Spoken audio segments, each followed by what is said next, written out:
Hello and welcome back to one of our mini training sessions on Workbooks CRM aimed at existing Workbooks users or indeed anyone seriously looking at Workbooks as a new CRM system. And in this one, we're going to dive a little bit deeper into how you do lead scoring in Workbooks. Really following on from our session last week on managing suspects and unqualified inquiries, our Workbooks Wednesday webinar is going to show you exactly how to set up your own automatic lead scoring system quickly and easily. So you're going to learn how to define your own scoring criteria based on what's important to you in your business or organization, such as how you profile and categorize the contact, demographics, job title, it could be website interactions, emailing engagement, and so on. And you'll see how Workbooks CRM can automatically then rank those leads for you because that score is within the Workbook system itself, ensuring that you and your sales team spend their valuable time on opportunities most likely to convert. So it's a really good way of prioritizing those leads in an automatic way. Hello, my name is Tim Wilmot then, and I'm joined by my colleagues Stuart Lawrence and Hein. And our company, Wizard Systems, we're a leading independent CRM solutions provider of systems like Workbooks. We help organizations use simple solutions to improve their sales, marketing, and customer service productivity. So thanks for joining us today on our Workbooks, a little Workbooks mini training session, our regular series of short presentations focusing on different topics. And as I said, on this one, we're going to cover lead scoring. Now, the audio part of the call is one way only. If you've got a question, pop that into the question box on your meeting control panel, and we'll do our best to answer those at the end. Okay, let me hand over to my colleague, Stuart. Thank you, Tim. So when we look at a lead record, it will be handy to have a quick way, as Tim mentioned, just to see how good this information is on this particular lead. And how do we add all this to the record? And there is a way. It's a lead score. And I've got one of the leads in this system, and this is Zoe. And we can see that the lead score is 3. And this is the number that's returning inside the red box. But what happens if I add some more information that I've got on Zoe? I know from looking on a capture form that she's a marketing consultant. So let's add her job title. I know that the telephone number is here, and I know that she works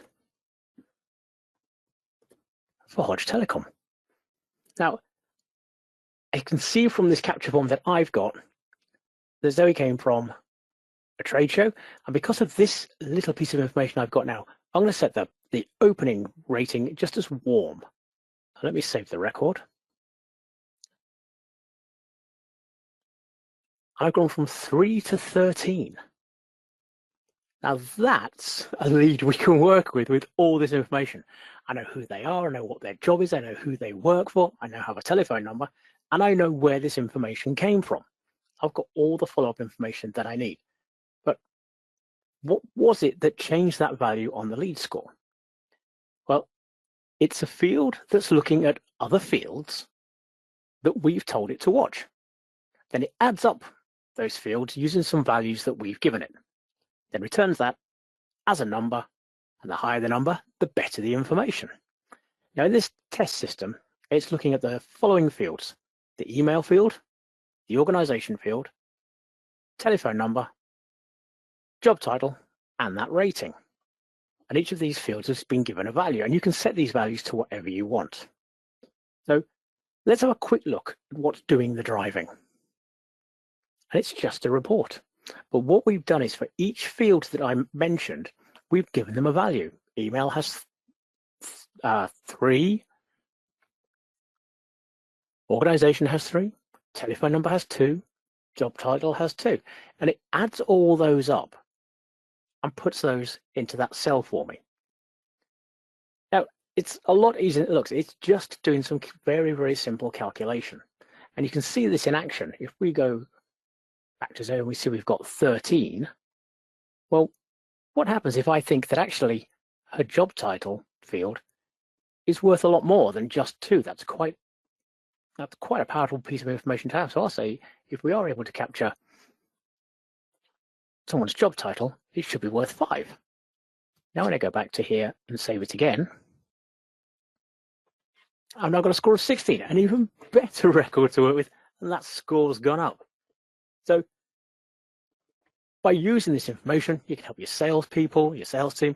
They can now see that the moment they open this record, they can see that lead score and can see it's got a lot of information. And you can include as many fields as you want in that calculation to make sure that as you start to qualify this record, you know you've hit a value, you've got this information, it's time to convert. And really, that's it, Tim. It's back to you, lead scoring.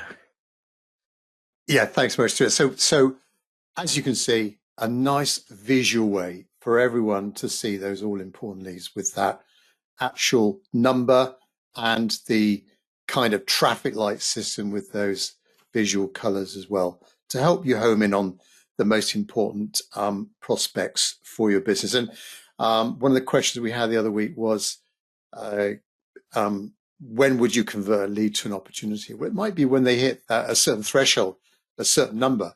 That might be the trigger to then it's no longer a lead. It's a good qualified prospect for you. Okay, well, before we dive into any questions you might have, just a quick reminder about us, Wizard Systems. We are specialist CRM providers. We do provide a number of different solutions. As regards workbooks, we've got many years experience of implementing workbooks, and we're a one-stop shop for CRM. We provide the product, we provide integrations, customization, training at your place, our place, or online, and the ongoing backup technical support as well. Okay, let's just answer any of your questions then. So first question from Leanne, can you change the colors?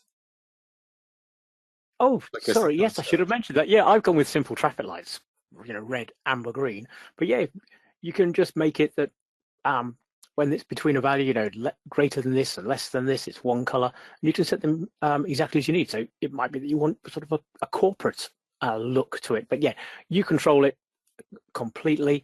I just went with traffic lights. All right.